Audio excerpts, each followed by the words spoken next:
Bağırsak yani kolon kanseri belirtileri nelerdir? Hangi kolon kanseri belirtisini yaşıyorsam hemen doktora gitmeliyim.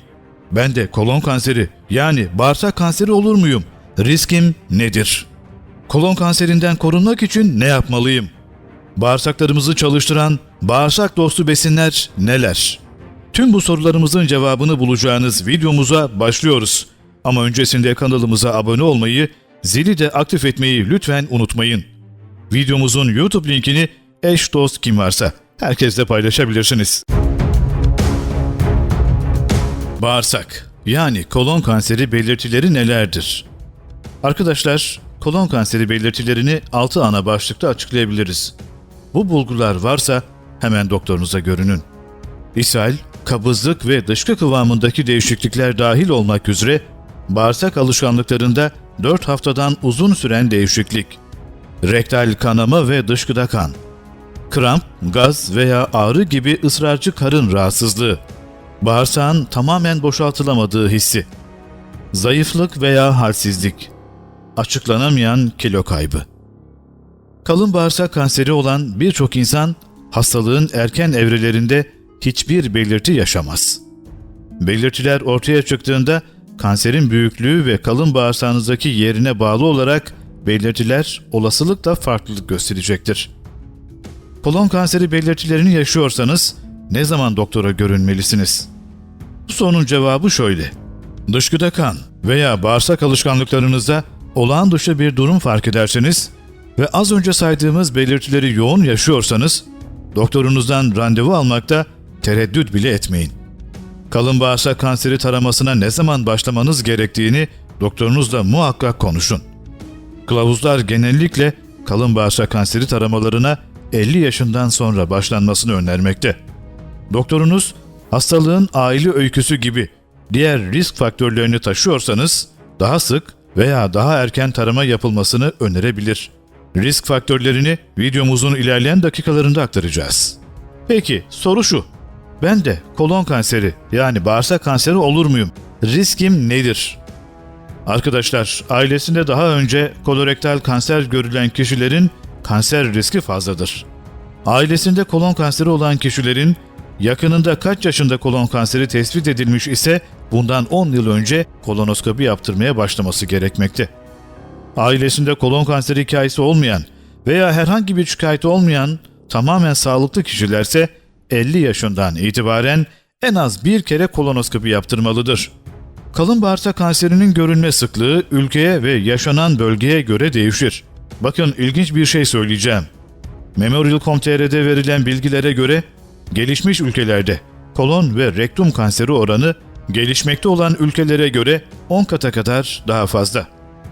Kalın bağırsak kanserleri sigara ve alkol kullananlarda, az lifli gıda yani sebze ve meyveyi az tüketenlerde, diyabet, obezite sorunu olanlarda, burayı dikkatli dinleyin, burası çok önemli. Hareketsiz bir yaşam tarzına sahip olan kişilerde daha sıktır.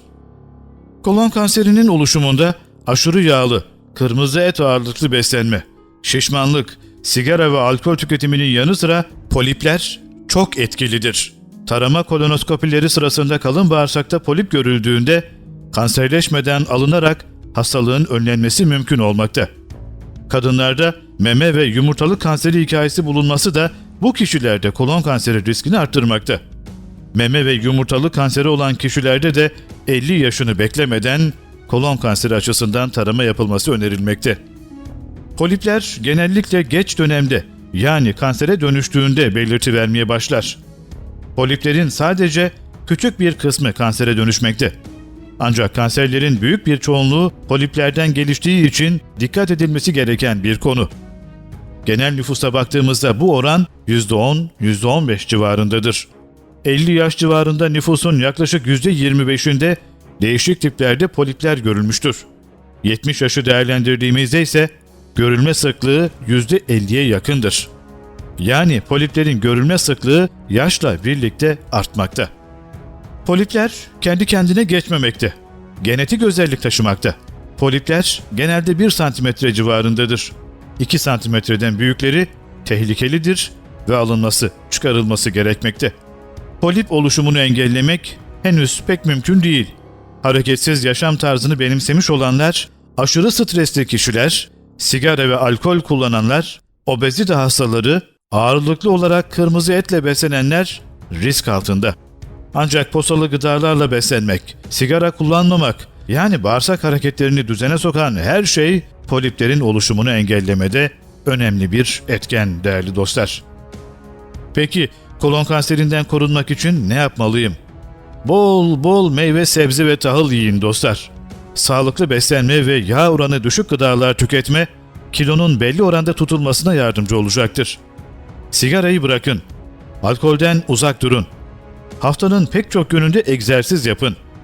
Araştırmalar, düzenli egzersiz yapmanın birçok kanser türünde olduğu gibi kolon ve rektum kanseri riskini de azalttığını göstermiştir. Özellikle D vitamini ve kalsiyum yönünden zengin besinler tüketmek gerek. D vitamini yağda çözülen bir vitamindir. Takviye edilmiş süt, mısır gevreği, uskumru, somon, ton balığı gibi belli bazı balık çeşitleri içeren diyet ürünlerinde ve güneş ışığında bulunur. Diyebilirsiniz ki biz o kadar zengin değiliz. Ama güneş ışığından faydalanabilecek kadar zenginiz dostlar.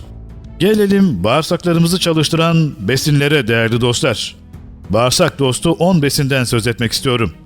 Tam buğday ekmeği, bulgur, yulaf, nohut, kuru fasulye, barbunya gibi besinler yüksek posa, lif içeriği sayesinde bağırsak hareketlerini arttırarak sindirilmiş besin artıklarının kalın bağırsaktan geçişini hızlandırıyor. Toksik öğelerin kalın bağırsakta uzun süre kalmaması sayesinde burada zararlı bakteri oluşumunun önüne geçiliyor.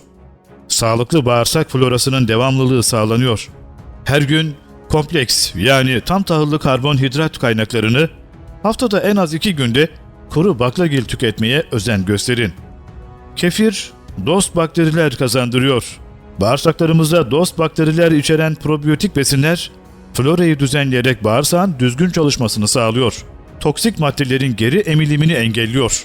Kefir, içerdiği probiyotikler sayesinde bağırsağın sağlığının korunmasında önemli bir etkiye sahip. Kıymetli dostlar, günde 2 kase yoğurt yiyin. Dost bakteriler açısından oldukça zengin bir besindir yoğurt. Kabızlık, ishal ve bağışıklık sistemi hastalıkları gibi birçok hastalığa karşı koruyucu etki gösteriyor. Turşu da iyi bir probiyotik. Turşu içerdiği yararlı bakteriler sayesinde florayı korurken, yüksek lif içeriği sayesinde dışkının bağırsaktan geçişinin hızlanmasını sağlıyor. Böylece sağlıklı bir sindirim sistemine destek oluyor. Ancak her ne kadar probiyotik zengin olsa da yüksek sodyum içeriği sebebiyle turşu, tansiyon, diyabet, kalp damar hastalıkları, mide hastalıkları olan kişiler tarafından ya kontrollü bir şekilde tüketilmeli ya da hastalığın seyrine göre hiç tüketilmemeli. Omega 3 vücuda dost bakterilerin sayısının artırılmasına destek oluyor. Böylece sağlıklı bir flora oluşturuyor. Haftada 2-3 kez omega 3'ün en zengin kaynaklarından biri olan somonu tüketmeyi ihmal etmeyin. Izgara veya fırında pişirin. Tabii bunu söylerken somon fiyatlarını da göz ardı etmemek gerekiyor. O da işin bir başka tarafı. Hindistan cevizi yağı sindirimi kolaylaştırıyor. Buna ek olarak antiviral, antibakteriyel özelliği de bulunuyor. Hindistan cevizi yağı zararlı organizmaların yok olmasını destekleyerek inflamatuar bağırsak hastalıklarına karşı koruyucu destek olduğu son yıllarda yapılan çalışmalarda gözlenmiştir. Geliyoruz ıspanağa. Ispanak değerli dostlar, ıspanaktaki şekerin faydası çok. Şeker hep zararlı diyoruz ancak ıspanaktaki şeker vücudumuzdaki bize yararlı olan bakterilerin beslenmesi açısından çok önemli. Vücudumuza yararlı olan bakterileri besliyor bu şeker ve böylece vücudumuza yararlı olan bakterilerin sayısı artıyor. Bir elmanın %20'si posa. Besleyici özelliği yüksek olan elma, içerdiği çözünür lifler sayesinde mide ve bağırsak hareketlerinin düzenlenmesinde büyük etki sağlıyor. Bağırsaklarımızda gaz birikmesi iyi bir şey değil. Bu bağlamda olgunlaşmamış muz, yani yeşil olan muzlar gaz yapabilir.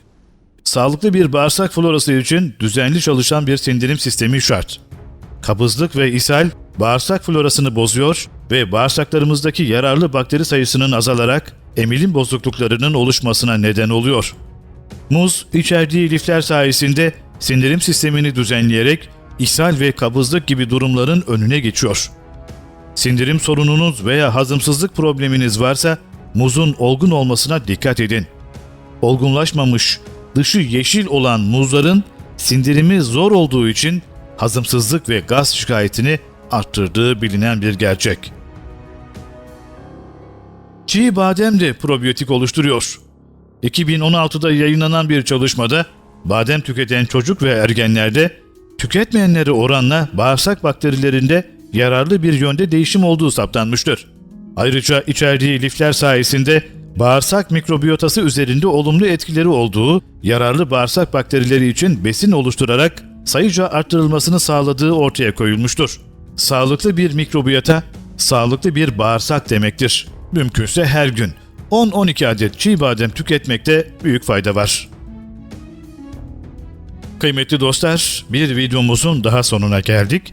Kanalımıza abone olmayı, zili de aktif etmeyi lütfen unutmayın. Videomuzun YouTube linkini eş dost kim varsa sosyal medya hesaplarınızdan arkadaşlarınızla paylaşabilirsiniz.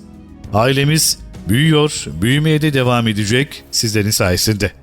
Desteğinizi bizden esirgemeyin. Yorum ve beğenileriniz bize güç katacaktır. Sağlığınız için, sevdikleriniz için kendinize iyi davranın.